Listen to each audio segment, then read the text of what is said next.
ಈಗಲೂ ಜನಕ್ಕೆ ಗೊತ್ತಿಲ್ಲ ಬಿಟ್ಕಾಯಿನು ಅಂದ್ರೇನು, ಕ್ರಿಪ್ಟೋ ಕರೆನ್ಸಿ ಅಂದ್ರೇನು ಅಂತ. ಕ್ರಿಪ್ಟೋ ಕರೆನ್ಸಿ ಬಂದು ಅಪ್ಪ, ಅದರದ್ದು ಮಕ್ಕಳು ಇಥೇರಿಯಮ್ಮು, ಬಿಟ್ಕಾಯಿನು ಮಿಡೆಲ್ಲ. ನಿಮ್ಮ ದುಡ್ಡು ಎಲ್ಲಿದೆ ನಿಮಗೆ ಗೊತ್ತಿರಲ್ಲ. ಸೊ ಈ ಥರ ಬಿಟ್ಕಾಯಿನು ಫ್ರಾಡು ತುಂಬ ಆಗಿದೆ. ಶೇರ್ ಮಾರ್ಕೆಟ್ನಲ್ಲಿ ನಾನು ಇನ್ವೆಸ್ಟ್ ಮಾಡಿರ್ತೀನಿ, ಒಂದು ಆಕ್ಸಿಡೆಂಟೋ ಮತ್ತೊಂದು ತೀರೋಗ್ಬಿಡ್ತಾರೆ. ಏನು ತೊಂದರೆ ಇಲ್ಲ, you can always claim. Demat ಅಕೌಂಟಿಂದ ನಮ್ಮ ಅಕೌಂಟ್ಗೆ ಬರೋದಕ್ಕೆ ಎಷ್ಟು ಸಮಯ ಬೇಕಾಗುತ್ತೆ ಸರ್? 2 ಡೇಸಲ್ಲಿ ನಿಮ್ಮ ಅಕೌಂಟ್ ಬರುತ್ತೆ. ನನ್ನ ಶೇರ್ಸ್ ಎಷ್ಟು ಓಡ್ತಾ ಇದೆ, ಏನು ಎತ್ತ ತಿಳ್ಕೊಳಕ್ಕೆ ಏನು ಆಪ್ಷನ್ ಅದಕ್ಕೆ? ಪ್ಲಸ್ ನೀವು ಮ್ಯೂಚುವಲ್ ಫಂಡ್ ಇರಲಿ, ಶೇರ್ ಇರಲಿ, ನಿಮಗೆ ಆ್ಯಪ್ ಅನ್ನೋದು ಇರುತ್ತೆ.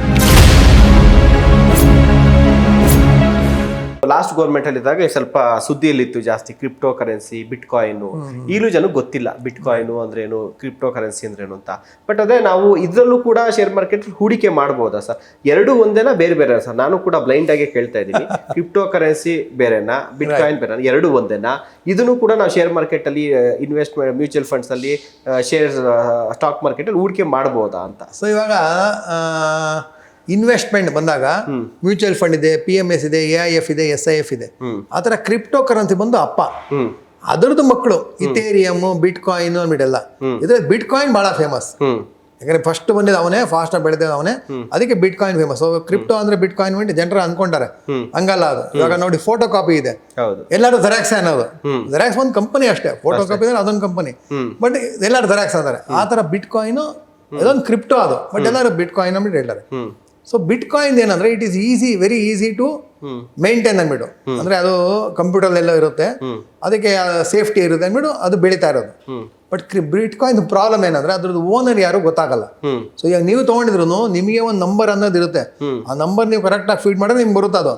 ಇಲ್ಲ ಅಂದ್ರೆ ನಿಮಗೆ ಗೊತ್ತಾಗಲ್ಲ, ನಿಮ್ ದುಡ್ಡು ಎಲ್ಲಿದೆ ನಿಮಗೆ ಗೊತ್ತಿರಲ್ಲ. ಸೊ ಈ ತರ ಬಿಟ್ಕಾಯಿನ್ ಫ್ರಾಡು ತುಂಬಾ ಆಗಿದೆ. ಬಟ್ ಇವಾಗ ನಾವು ನೀವು ಹೂಡಿಕೆ ಮಾಡ್ಬೇಕಾದ್ರೆ ನಾವು ಯಾವಾಗಲೂ ಒಂದೇ ಪಾಯಿಂಟ್ ಹೇಳೋದು, ಗೌರ್ಮೆಂಟ್ ರೆಗ್ಯುಲೇಟ್ ಮಾಡಿದ್ಯಾ, ಗೌರ್ಮೆಂಟ್ ಅಪ್ರೂವ್ ಮಾಡಿದ್ಯಾ? ಮಾಡಿದಾದ್ರೆ ನಾವು ಹೋಗಬಾರ್ದಲ್ಲಿ. ಸೊ ಇನ್ಫ್ಯಾಕ್ಟ್ ನಾವು ಅದಕ್ಕೆ ಅವಾಗ ಹೇಳ್ತಾ ಇರ್ತೀವಿ ರೇಡಿಯೋನಲ್ಲೂ, ಬಿಟ್ಕಾಯಿನ್ ಬಿಟ್ಬಿಡಿ, till it is regulated, don't do. Regulate ಆದ್ಮೇಲೆ ಬೇಕಾದ್ರೆ ತಗೊಳೋಣ. ಸೊ ರೆಗ್ಯುಲೇಟ್ ಆಗೋವರೆಗೂ ನಾವು ಮಾಡಲ್ಲ.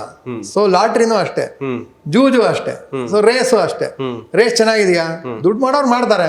ಲಾಟ್ರಿ ಚೆನ್ನಾಗಿದೆಯಾ, ದುಡ್ಡು ಮಾಡೋರು ಮಾಡ್ತಾರೆ. ಗ್ಯಾಮ್ಲಿಂಗು ದುಡ್ಡು ಮಾಡೋರು ಮಾಡ್ತಾರೆ. ಮತ್ತೆ ಇಸ್ಪೀಟ್ ಆಡೋದು ದುಡ್ಡು ಮಾಡೋರು ಮಾಡ್ತಾರೆ. ಹಂಗನ್ಬಿಟ್ಟು ನಾವು ಮಾಡ್ತೀವ? ನಾವು ಮಾಡಕ್ ಹೋಗ್ಬಾರ್ದು. ನಾವು ಏನ್ ಮಾಡ್ಬೇಕು, ಯಾವುದೇ ಜನರೆಲ್ಲ ಒಪ್ಕೊಂಡಾರೆ, ಗೌರ್ಮೆಂಟ್ ಒಪ್ಕೊಂಡ್ರೆ ಅದನ್ನ ಮಾಡೋಣ. ನಮ್ಗೆ ಗೊತ್ತಿರೋದು ಮಾಡೋಣ. We will make money where there is guaranteed money. ಅಂದ್ರೆ ನನ್ಗೆ ಏನು ಲಾಸ್ ಆದ್ರೂ ನಾನು ಹೋಗ್ಬಿಟ್ಟು ಕಂಪ್ಲೇಂಟ್ ಮಾಡ್ಬೋದು. ನಿಮ್ಗೆ ನೀವು ಇಸ್ಪೀಟ್ ಆಡ್ತಾ ಇರ್ತಾರಲ್ಲ, ಏನು ಮೋಸ ಮಾಡಿದ್ರೆ ಯಾರು ಕಂಪ್ಲೇಂಟ್ ಕೊಡ್ತೀರಾ? ಸೊ ಆ ಥರ ಬಿಟ್ಕಾಯಿನ್ ಅಲ್ಲಿ ಮೋಸ ಆದ್ರೆ ಯಾರು ಕಂಪ್ಲೇಂಟ್ ಕೊಡ್ತೀರಾ? ಸೊ ಕಂಪ್ಲೇಂಟ್ ಕೊಡಕ್ಕೆ ಇದ್ದೀರಾ ಯಾರನ್ನ, ದೆನ್ ಯು ಡೂ ಇಟ್, ಅದ್ರ ಡೋಂಟ್. ಓಕೆ ಸರ್, ಇನ್ನೊಂದು ಕ್ವಶನ್ ನಾನು ಕೇಳೋದು ಮರ್ತ್ಬಿಟ್ಟೆ ಆವಾಗಲೇ. ಈಗ ಶೇರ್ ಮಾರ್ಕೆಟ್ನಲ್ಲಿ ನಾನು ಇನ್ವೆಸ್ಟ್ ಮಾಡಿರ್ತೀನಿ, ಮ್ಯೂಚುವಲ್ ಫಂಡ್ಸಲ್ಲಿ ಮಾಡಿರ್ತೀನಿ. ಯಾರೋ ಒಬ್ಬ ವ್ಯಕ್ತಿ ಮಾಡಿರ್ತಾನೆ, ಆತ ತೀರೋಗ್ಬಿಡ್ತಾನೆ, ಒಂದು ಆಕ್ಸಿಡೆಂಟೋ ಮತ್ತೊಂದು ತೀರೋಗ್ಬಿಡ್ತಾನೆ. ಆಗ ಅವೆಲ್ಲವೂ ಕೂಡ ಈಗ ಬ್ಯಾಂಕಲ್ಲಿ ದುಡ್ಡು ಇಟ್ಟಿದ್ರೆ ತೀರೋದ್ರೆ ಅವ್ರ ಹೆಂಡ್ತಿಗೋ ಮಕ್ಳಿಗೋ ಯಾರಿಗೋ ನಾಮಿನಿಗೆ ಬರುತ್ತೆ. ಇವೆಲ್ಲ ಏನಾಗುತ್ತೆ, ಪ್ರೊಸೀಜರ್ ಏನಿರುತ್ತೆ ಅನ್ನುವಂಥದ್ದು. ಈಗ ಎಕ್ಸಾಂಪಲ್ ಯಾರೋ ಒಬ್ಬ, ಈಗ ನಾನೇ ಮಾಡಿರ್ತೀನಿ ಅನ್ಕೊಳ್ಳೋಣ, ನಾನು ಮನೆಯವ್ರು ಯಾರಿಗೂ, ನನ್ನ ವೈಫ್ಗೆ, ನಮ್ಮ ತಂದೆ ತಾಯಿಗೆ ಏನೂ ಹೇಳಲ್ಲ, ನಾನು ಶೇರ್ ಮಾರ್ಕೆಟಲ್ಲಿ ಇಷ್ಟು ಹಾಕಿದ್ದೀನಿ, ಇಷ್ಟು ಏನೂ ಹೇಳಲ್ಲ, ಅವ್ರಿಗೆ ಗೊತ್ತೂ ಇರೋದಿಲ್ಲ ಅಂದ್ಕೊಳ್ಳಿ. ಸೊ ನಾನೇನೋ ಅಪಘಾತ ಆಯಿತು, ತೀರೋಗ್ಬಿಟ್ಟೆ ಅಂದ್ಕೊಳ್ಳಿ. ಅವಾಗ ಅದನ್ನೆಲ್ಲ ನಮಗೆ ಯಾರು ಕೊಡ್ತಾರೆ, ಯಾರು ಮುಂದೆ ಬಂದು ಕೊಡ್ತಾರೆ, ಅಥವಾ ಪ್ರೊಸೀಜರ್ ಏನಿದೆ? ಅಥವಾ ಯಾರೋ ನನ್ನ ಫ್ರೆಂಡ್ಗೆ ಹೇಳಿರ್ತೀನಿ, ಅವ್ರು ಬಂದು ನನ್ನ ವೈಫ್ಗೋ ನನ್ನ ಮಕ್ಳಿಗೋ ಹೇಳಿದ್ರೆ ಅವ್ರು ಹೆಂಗೆ ಕ್ಲೈಮ್ ಮಾಡ್ಕೊಳೋದು? ಇದೊಂದು ಓಕೆ. ಸೊ ಮೊದಲು ಫಿಸಿಕಲ್ ಶೇರ್ಸ್ ಅಂದ್ಬಿಟ್ಟಿತ್ತು. ಶೇರ್ಸ್ ಅಂದ್ರೆ ಪೇಪರ್ ಬರ್ತಾ ಇತ್ತು, FD ಸರ್ಟಿಫಿಕೇಟ್ ತರ. ಇವಾಗೆಲ್ಲ ಡಿಮ್ಯಾಟ್ ಆಗಿದೆ. ಸೊ FD ಸರ್ಟಿಫಿಕೇಟ್ ಇದ್ದಾಗ ಈ ಪ್ರಾಬ್ಲಮ್ ಇತ್ತು, ನೀವು ಹೇಳಿದ್ದು. ಯಾಕಂದ್ರೆ ನಾಮಿನಿ ಯಾರು FD ಸರ್ಟಿಫಿಕೇಟ್ ಇರಲ್ಲ, ಸೊ ಅವಾಗ ಕಷ್ಟ ಆಗ್ತಾ ಇತ್ತು. ಬಟ್ ಇವಾಗ ಡಿಮ್ಯಾಟ್ ಆಗಿದೆ. ಸೊ ಶೇರ್ ಇರ್ಲಿ, ಮ್ಯೂಚುವಲ್ ಫಂಡ್ ಇರ್ಲಿ, ಇವಾಗ ನಾಮಿನಿ ಮ್ಯಾಂಡೇಟರಿ. ನೀವು ನಾಮಿನಿ ಬರ್ದಿಲ್ಲ ಅಂದ್ರೆ ಅಪ್ಲಿಕೇಶನ್ ತಗೊಳೋದೇ ಇಲ್ಲ. ಸೊ ನಾಮಿನಿ ಗ್ಯಾರಂಟಿ ಆಗ್ಬಿಡ್ತು, ಕಂಪಲ್ಸರಿ ಆಗ್ಬಿಡ್ತು. ಸೊ ಏನು ಭಯ ಇಲ್ಲ, ಏನು ವರಿ ಇಲ್ಲ. ಇನ್ಫ್ಯಾಕ್ಟ್ ನಾಮಿನಿ ನೀವು ಮಾಡಿದ್ಮೇಲೆ you can change the nominee any time you want. And ಒಂದು ನಾಮಿನಿ ಅಲ್ಲ, ಯು ಕ್ಯಾನ್ ಹ್ಯಾವ್ 1, 2, 3, 4 ನಾಮಿನೀಸ್. ಇವ್ರಿಗೆ 25, ಇವ್ರದ್ದು 25, ಈ ಥರನೂ ಮಾಡ್ಬೋದು. ಸೊ ನಾಮಿನಿದು ತುಂಬ ಪ್ರೊಸೀಜರ್ಸ್ ಚೇಂಜ್ ಆಗಿದೆ and it's very easy. Worst case, ನೀವು ಅಕಸ್ಮಾತ್ ಇದೆಲ್ಲ ಪಾಲಿಸಿ ಬರೋ ಮುಂಚೆ ನೀವು ಮಾಡಿಬಿಟ್ಟಿದ್ರಿ ಮ್ಯೂಚುವಲ್ ಫಂಡ್, ಅದನ್ನ ನಾಮಿನಿ ಇಲ್ಲ, ಅದಕ್ಕೇನು ಮಾಡಬೇಕು ಅಂದರೆ ಏನಾಗುತ್ತೆ, ನಿಮ್ದು ಯಾವುದೇ ಶೇರು ಮ್ಯೂಚುವಲ್ ಫಂಡು ನಿಮ್ಮ ಮನೆಯವ್ರು ಮರ್ತೋಗ್ಬಿಟ್ಟಿದ್ರೆ, ನಿಮ್ದು ಇದು ಗೊತ್ತಿಲ್ಲ ಅಂದ್ಬಿಟ್ಟು ಅವ್ರಿಗೆ 5 ವರ್ಷ, 10 ವರ್ಷ, 20 ವರ್ಷ ಆದ್ಮೇಲೆ ಗೊತ್ತಾದ್ರೂ ಏನು ತೊಂದರೆ ಇಲ್ಲ, you can always claim. Investor education fund ಅಂದ್ಬಿಟ್ಟಿರುತ್ತೆ, ಅದಕ್ಕೆ ಹೋಗಿರುತ್ತೆ. ಸೊ ನೀವು ಲೆಟರ್ ಬರೆದು ಪ್ರೂವ್ ಮಾಡಬೇಕು, ನಾನೇ ನಮ್ಮ ತಂದೆ ಹೆಸರಲ್ಲೇ ಇದ್ದಿದ್ದು, ಇವಾಗ ನನ್ನ ಹೆಸರು ಬರಬೇಕಾಗಿತ್ತು, ನಿಮ್ಮ ಪ್ಯಾನ್ ಕಾರ್ಡ್ ಆಧಾರ್ ಎಲ್ಲ ಕೊಟ್ಟರೆ ಅವರು ಪೊಲೀಸ್ ಕಂಪ್ಲೇಂಟ್ ಕೊಡಿ, ಅದು FIR ಕೊಡಿ ಅಂದ್ಬಿಟ್ಟೆಲ್ಲ ಕೇಳ್ತಾರೆ. ಅದೇನೇ ಪ್ರೊಸೀಜರ್ ಮುಗಿಸ್ಬಿಟ್ರೆ ಆಟೋಮೆಟಿಕ್ ನಿಮ್ಗೆ ಬರುತ್ತೆ. ಇನ್ಫ್ಯಾಕ್ಟ್ ನೀವು ಮ್ಯೂಚುವಲ್ ಫಂಡ್ ಇದ್ರೆ ನಿಮಗೆ ವಿತ್ ಬಡ್ಡಿ ಬರುತ್ತೆ. ಸೊ ಏನು ಭಯ ಇಲ್ಲ. ಶೇರ್ ಮಾರ್ಕೆಟ್ ಇದ್ರೆ ವಿತ್ ಬಡ್ಡಿನೇ, ಯಾಕಂದ್ರೆ ಶೇರ್ ಅದು ಬೆಳೀತಾ ಇರುತ್ತಲ್ವಾ, ಸೊ ಅದರದ್ದು ಬರುತ್ತೆ. So whether it is shares or mutual fund, nominee is not at all issue, it's very easy. Sir ಇನ್ನೊಂದು ಸ್ಮಾಲ್ ಕ್ವಶನ್ ಸರ್, ಬ್ಯಾಂಕಲ್ಲಿ ದುಡ್ಡು ಇಟ್ಟಿದ್ದು ಅಂತಂದರೆ ಇಮಿಡಿಯೇಟಾಗಿ ಬೇಕು ಅಂತಂದರೆ ಇಮಿಡಿಯೇಟಾಗಿ ನಾವು ಚೆಕ್ ಕೊಟ್ಬಿಟ್ಟು ಡ್ರಾ ಮಾಡ್ಕೊಂಡು ಬಂದ್ಬಿಡ್ಬೋದು. ಈ ಅಮೌಂಟು ಈಗ ಕೆಲವೊಂದು ನಾವು ಇಮಿಡಿಯೇಟಾಗಿ ತೆಗೆದುಕೊಳ್ಬೇಕು ಅಂದರೆ ನಮ್ಮ ಅಕೌಂಟ್ಗೆ, ಡಿಮ್ಯಾಟ್ ಅಕೌಂಟಿಂದ ನಮ್ಮ ಅಕೌಂಟ್ಗೆ ಬರೋದಕ್ಕೆ ಎಷ್ಟು ಸಮಯ ಬೇಕಾಗುತ್ತೆ ಸರ್? ಸೊ ಮ್ಯೂಚುವಲ್ ಫಂಡ್ ಇರಲಿ, ಶೇರ್ ಇರಲಿ, ಸೊ ನೀವು ಮಾರಿದ ತಕ್ಷಣ 2 ಡೇಸಲ್ಲಿ ನಿಮ್ಮ ಅಕೌಂಟ್ ಬರುತ್ತೆ, 2 ದಿನದಲ್ಲಿ ಬಂದ್ಬಿಡುತ್ತೆ. ಅದರಲ್ಲಿ ಸಮ್ ಮ್ಯೂಚುವಲ್ ಫಂಡ್ಸ್ ಇದೆ. So over night fund, liquid fund ಬಂದಿದೆ, ಅದು ದುಡ್ಡು 30 ಸೆಕೆಂಡ್ ಒಳಗಡೆ ಬರುತ್ತೆ. 30 ಸೆಕೆಂಡ್ ಒಳಗಡೆ ನೀವು ಹಿಂಗೆ ಪ್ರೆಸ್ ಮಾಡಿ ನೀವು ನೋಡಾಟ್ರೆ ನಿಮ್ಮ ಬ್ಯಾಂಕ್ ಅಕೌಂಟ್ ದುಡ್ಡು ಬಂದ್ಬಿಟ್ಟಿರುತ್ತೆ. ಸೊ ಈ ತರಾನು ಇದೆ. ಸೊ ರಿಡಮ್ಷನ್ಗೆ ಏನು ತೊಂದರೆ ಇಲ್ಲ, ಅದಕ್ಕೆ ರಿಡಮ್ಷನ್ ಅನ್ನೋದು, ಸೇಲ್ ಅನ್ನಲ್ಲ. ಸೊ ರಿಡಮ್ಷನ್ಗೆ ಏನು ತೊಂದರೆ ಇಲ್ಲ, you can do it any time, 24 hours, ರಾತ್ರಿ 1 ಗಂಟೆ 2 ಗಂಟೆಗೆ ಮಾಡಿದ್ರು 10 ಸೆಕೆಂಡಲ್ಲಿ, ಮ್ಯಾಕ್ಸಿಮಮ್ 30 ಸೆಕೆಂಡಲ್ಲಿ ನಿಮ್ಮ ಅಕೌಂಟ್ಗೆ ದುಡ್ಡು ಬಂದ್ಬಿಡುತ್ತೆ. So very easy to take out money. ಮೊದಲು ಟೈಮ್ ಆಗ್ತಾ ಇತ್ತು, ಮೊದಲು 1 ವಾರ ಆಗೋದು, ಆಮೇಲೆ ಒಂದು 5 ದಿನ ಆಯ್ತು, ಆಮೇಲೆ 3 ದಿನ ಆಯ್ತು, ಇವಾಗ ಬರೀ ಜಸ್ಟ್ 2 ಡೇಸ್. ಯಾವುದು ಈಕ್ವಿಟಿ ಫಂಡ್ಸ್, ಗೋಲ್ಡ್, ಸಿಲ್ವರ್, ಈ ಥರ ಫಂಡ್ಗಳಿಗೆ. ಆದರೆ ನಮ್ಮ ಲಿಕ್ವಿಡ್ ಫಂಡ್ಗಳಿಗೆ you will get within 30 seconds. Okay sir, ಇನ್ನು ಈ ಒಂದು ಹೂಡಿಕೆ ಅಂತ ಬಂದಾಗ ಬಹಳ ಪ್ರಮುಖವಾಗಿ ನಾವೇ ಎಲ್ಲ ಕಲಿತು ಮಾಡುವಂಥದ್ದು ಒಳ್ಳೆಯದಾ, ಅಥವಾ ಎಲ್ಲದೂ ನಮ್ಮ ಕೈಲೇ ಆಗುತ್ತಾ, ಅಥವಾ ಬೇರೆಯವರ ಅಗತ್ಯತೆ, ಬೇರೆಯವರ ಸಲಹೆ ಸೂಚನೆ ಅಥವಾ ಕೋಚು, ಮೆಂಟರು, ಈ ಥರ ಅವಶ್ಯಕತೆ ಇದೆಯಾ ಸರ್ ಈ ಹೂಡಿಕೆ? ಸೊ ಒಂದು ಸೈನ್ಯ ಇರುತ್ತೆ ಅನ್ಕೊಳ್ಳಿ, ಒಂದು ಸೈನ್ಯ ಇರುತ್ತೆ. ಸೊ ಸೈನ್ಯ ಎಲ್ಲರ ಹತ್ರನೂ ಆಯುಧಗಳಿದೆ. ಸೊ ಶಸ್ತ್ರ ಇದೆ.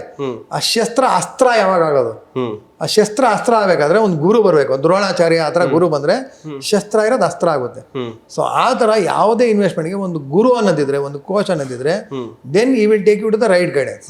ಯಾಕಂದ್ರೆ ಗುರುಗೆ ಅದಕ್ಕೆ ಒಂದು ಕ್ವಾಲಿಫಿಕೇಶನ್ಸ್ ಅಂದ್ಬಿಟ್ಟಿರುತ್ತೆ. So QPFE qualification, AMFI exam, RI exam, insurance exam, CFP, ಇದೆಲ್ಲ ಬರೆದಿರ್ತಾರೆ. ಇದೆಲ್ಲ ಬರೆದು ಮಾಡಿದ್ಮೇಲೆ ದೆನ್ ಅವ್ರಿಗೆ ಲೈಸೆನ್ಸ್ ಬರೋದು. ಈ ಲೈಸೆನ್ಸ್ ಬಂದಾಗ ಆಬ್ವಿಯಸ್ಲಿ ಅವ್ರಿಗೆ ನಾಲೆಜ್ ಇರುತ್ತೆ. ಪ್ಲಸ್ ನೀವು ಆಸ್ ಎ ಇನ್ವೆಸ್ಟರ್ ನೀವು ಫಂಡ್ ಮ್ಯಾನೇಜರ್ಗೆ ಮೀಟ್ ಮಾಡ್ಬೋದಾ, CIOಗೆ, ಚೀಫ್ ಇನ್ವೆಸ್ಟ್ಮೆಂಟ್ ಆಫೀಸರ್ ಮೀಟ್ ಮಾಡ್ಬೋದಾ, CEO, chief executive officer meet ಮಾಡ್ಬೋದಾ? ಇಲ್ಲ. ಸೊ ನಾನು ಒಂದು ಅಡ್ವೈಸರ್ ಅಂದರೆ I can meet all these people. In fact I can call right now, ಒಂದು CEO ಫೋನ್ ಮಾಡಿಬಿಟ್ಟು ಏನಪ್ಪ ನಿಮ್ಮ ಫಂಡಿಂಗ್ ಇದೆ, ಏನಕ್ಕೆ ಹಂಗೆ ಮಾಡಿದ್ರೆ, they will get the answer. They will call answer me immediately. So ನನಗದು ಲಿಂಕ್ ಇರುತ್ತೆ, ನನಗೆ ಅದು ಆಕ್ಸೆಸ್ ಇದೆ. ನಾರ್ಮಲ್ ಪರ್ಸನ್ ಅದು ಆಕ್ಸೆಸ್ ಇರಲ್ಲ. So accessibility, knowledge plus experience is that's why you need a coach. Plus ನಾವು ಯಾವಾಗಲೂ ಹೇಳ್ತೀವಿ, ನೀವು ರಿಸ್ಕ್ ತೊಗೊಬೇಕಾ, ಚಿಕ್ಕದ್ರಲ್ಲಿ ರಿಸ್ಕ್ ತೊಗೊಳ್ಳಿ, ದೊಡ್ಡದ್ರಲ್ಲಿ ರಿಸ್ಕ್ ತೊಗೊಬೇಡಿ. ಸೊ ಈಗ ಇದು ನಿಮ್ ಕಷ್ಟ ಬಿದ್ದಿರೋ ದುಡ್ಡು, ಇದ್ದಲ್ಲಿ ಏನಕ್ಕೆ ರಿಸ್ಕ್ ತೊಗೊಂತೀರಾ ಅಲ್ವಾ? So don't take risk here. Okay. ಇನ್ನು ಸರ್ ನಾವೇನು ಎಲ್ಲ ಮುಂಚೆ ಅದೆಲ್ಲ ಬರೀ ನಾವು TV ನಲ್ಲೇ ಅಥವಾ ಹೂಡಿಕೆ ತಜ್ಞರ ಹತ್ರ ರೀತಿಯಲ್ಲಿ ನಾವು ಮಾಹಿತಿ ಪಡ್ಕೊಬೋದು. ಇವಾಗೆಲ್ಲವೂ ಕೂಡ ನಾವು ಕೂತಲ್ಲೇ ನನ್ನ ಶೇರ್ಸ್ ಎಷ್ಟು ಓಡ್ತಾ ಇದೆ, ಏನು ಎತ್ತ ತಿಳ್ಕೊಬೋದಾ ಸರ್? ತಿಳ್ಕೊಳಕ್ಕೆ ಏನು ಆಪ್ಷನ್, ಅದಕ್ಕೆ ಆ್ಯಪ್ಗಳು ಕೊಡ್ತಾರಾ ಪರ್ಟಿಕ್ಯುಲರ್ ಆಗಿ ಆ ಕಂಪ್ನಿಯಿಂದನೇ ನಮಗೆ, ಅಥವಾ ನಾವು ಡೌನ್ಲೋಡ್ ಮಾಡ್ಕೊಬೇಕಾ ಸಪ್ರೇಟ್ ಆಗಿ ಅದನ್ನು ತಿಳ್ಕೊಬೇಕು? ಸೊ ಇವಾಗ ನೀವು ಶೇರು ಇನ್ವೆಸ್ಟ್ ಮಾಡಿದಾಗ ಆಬ್ವಿಯಸ್ಲಿ ನೀವು ಏಂಜಲ್ ಒಂದು ಜೆರೋದಾ ಯಾವ ತೊಗೊಂಡ್ರು ಅವ್ರದ್ದೇ ಒಂದು ಆ್ಯಪ್ ಇರುತ್ತೆ, ಆಯ್ತಾ? ಬಟ್ ಇವಾಗ ನಿಮ್ಗೊಂದು ಏನೋ ಒಂದು ಡೌಟ್ ಇದೆ, ನೀವು ಫೋನ್ ಮಾಡಿದಾಗ ಯಾರು ತೊಗೊಂಡಾರೆ ಆನ್ಸರು? ಸೊ ಯಾರೋ ಒಂದು ಕಾಲ್ ಸೆಂಟ್ರಲ್ಲಿ ತೊಗೊಂಡಾರೆ, ನಿಮಗೆ ಲಾಸ್ ಆಗ್ಬಿಟ್ಟಿದೆ, ನಿಮಗೆ ಸಮಾಧಾನ ಮಾಡ್ಬೇಕು, ಯಾರು ಮಾಡ್ತಾರೆ? ಕಾಲ್ ಸೆಂಟರ್ ಮಾಡ್ತಾರ? ಮಾಡಲ್ಲ. ಅದೇ ನಿಮಗೆ ಒಂದು ಅಡ್ವೈಸರ್ ಇದ್ರೆ ಅವ್ರು ಸಮಾಧಾನ ಮಾಡ್ತಾರೆ, ಹೇಳ್ತಾರೆ ಏನಕ್ಕೆ ಲಾಸ್ ಆಯ್ತು, ಇವಾಗ ಏನು ಮಾಡಬೇಕು ಅಂದ್ಬಿಟ್ಟು. ಸೊ ಅದಕ್ಕೆ ಕೋಚ್ ಬೇಕು. ಪ್ಲಸ್ ನೀವು ಮ್ಯೂಚುವಲ್ ಫಂಡ್ ಇರಲಿ, ಶೇರ್ ಇರಲಿ, ನಿಮಗೆ ಆ್ಯಪ್ ಅನ್ನೋದು ಇರುತ್ತೆ. ಸೊ ಕಂಪನಿ ಅವರಿರಲಿ, ಇವಾಗ ಮ್ಯೂಚುವಲ್ ಫಂಡ್ ಡಿಸ್ಟ್ರಿಬ್ಯೂಟರ್ ಇರಲಿ, ಅವ್ರು ನಿಮ್ಗೆ ಆ್ಯಪ್ ಕೊಡ್ತಾರೆ. ಅವ್ರು ಕೊಟ್ಟಿಲ್ಲ ಅಂದ್ರೂ ನಿಮಗೆ ಎವ್ರಿ ಮಂತ್ ಬೈ ಡಿಫಾಲ್ಟ್ ಇಮೇಲಲ್ಲಿ ಒಂದು ಬರುತ್ತೆ, CAS ಅಂದ್ಬಿಟ್ಟು ಬರುತ್ತೆ, ಕನ್ಸಾಲಿಡೇಟ್ ಅಕೌಂಟ್ ಸ್ಟೇಟ್ಮೆಂಟ್. ನೀವು ಎಲ್ಲೆಲ್ಲಿ ಇನ್ವೆಸ್ಟ್ ಮಾಡಿದಿರಾ, ಎಲ್ಲೆಲ್ಲಿ ಇನ್ಶೂರೆನ್ಸ್ ಇದೆ, ಎಲ್ಲ ಒಂದು ಕಡೆ ಬರುತ್ತೆ. ಅದರಲ್ಲಿ ಎಲ್ಲ ಡೀಟೇಲ್ ಇರುತ್ತೆ, ನೀವು ಹಾಕಿರೋ ಶೇರು, ಮ್ಯೂಚುವಲ್ ಫಂಡು, ಅದ್ರಲ್ಲಿ ಯಾರು ನಾಮಿನಿ ಇದ್ದಾರೆ, ಯಾವ ಬ್ಯಾಂಕ್ ಅಕೌಂಟ್ ಇದೆ, ಎಲ್ಲ ಡೀಟೇಲ್ ಬರುತ್ತೆ. ಅದನ್ನ ಎವ್ರಿ ಮಂತ್ ನಿಮ್ಮ ಇಮೇಲ್ಗೆ ಬಂದೇ ಬರುತ್ತೆ. ಬಂದರೆ ನೀವು ಒಂದು ಮೇಲ್ ಇರುತ್ತೆ, CDSL ಅಂದ್ಬಿಟ್ಟು ಅವ್ರ ಮೇಲ್ ಮಾಡಿದ್ರೆ ಆಟೋಮೆಟಿಕ್ ನಿಮ್ಗೆ ಬರುತ್ತೆ. ಸೊ ಎಲ್ಲ ನೀವು ಅಲ್ಲಿ ನೋಡ್ಕೊಬೋದು, nothing to worry. And in fact ಏನಂದ್ರೆ, ಇವಾಗ ನೀವು ಭೂಮಿ ತಗೊಂಡಾಗ ನೀವು ಎವ್ರಿ ಡೇ ಭೂಮಿ ರೇಟ್ ನೋಡ್ತೀರಾ. ನಿನ್ನೆ ನಾನು 10 ಲಕ್ಷ ಕೊಟ್ಟು ತಗೊಂಡೆ, ಇವಾಗ ಏನಾಯ್ತು ಅಂದ್ಬಿಟ್ಟು ನೋಡಲ್ಲ ತಾನೆ, 6 ತಿಂಗಳು 1 ವರ್ಷಕ್ಕೆ ನೋಡ್ತೀರಾ. ಆ ಥರ ಶೇರ್ ಮಾರ್ಕೆಟು, ಮ್ಯೂಚುವಲ್ ಫಂಡು ಹಂಗೆ ನೀವು ಭೂಮಿ ಥರ ಟ್ರೀಟ್ ಮಾಡಬೇಕು. ಹ್ಮ್ 1 ವರ್ಷ 3 ತಿಂಗಳು 6 ತಿಂಗಳು ನೋಡೋಕೆ ಹೋಗಬಾರ್ದು. ಅದ್ರ ಪಾಡಿಗೆ ಅದು ಬೆಳೆಯುತ್ತೆ, ಅದ್ರ ಕೆಲಸ ಮಾಡೋದು ಅದು. ನೀವು ಬಿಟ್ಬಿಡಿ, ನೀವು ನಿಮ್ಮ ಕೆಲಸ ಮಾಡಿ, then you will make money. Done sir.